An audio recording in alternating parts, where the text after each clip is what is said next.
Elizabeth May, Green Party of Canada. I don't know about the rest of you, but I felt compelled to speak out at Pierre Poilievre's latest, outburst that seems to have come from the pages of Project 2025. It certainly didn't come from the criminal code, with the notion that former Prime Minister Justin Trudeau should be in jail if not for the quote-unquote despicable leadership of the RCMP. First of all, I did go to law school. Pierre Poilievre didn't. People think there are too many lawyers in politics. This episode makes it really clear, as far as I'm concerned, not enough lawyers in politics. You have to know something about the law before you spout off that a former prime minister should be in jail. Why? Was there a criminal code offense that the RCMP covered up? No.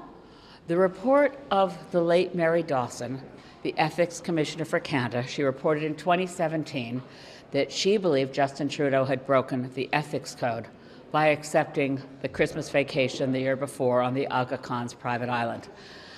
I'll be honest with you, I never bought it at the time. I didn't want to be going in front of the microphones to defend Justin Trudeau's vacation, but it was entirely subjective. And I wondered how it was that the Ethics Commissioner decided that the Aga Khan was not a family friend. Now, the details are clear. Pierre Trudeau and the Aga Khan were friends. Justin Trudeau knew the Aga Khan since his earliest childhood. If not for Mary Dawson's subjective finding that the Aga Khan did not meet the definition of family friend, there was no offense here. Now, there's misuse potentially of using the planes, but even if every element of the ethics code was proven, which I don't believe it was, even if every element had been proven at that time, this was not a criminal code offense. So where is Pierre Poilievre's notion that the former prime minister should be jailed?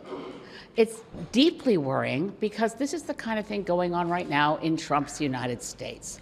Political enemies can become then persecuted through law enforcement, and you end up having former colleagues, friends, associates of Donald Trump. Once they're no longer friends, they should be in jail.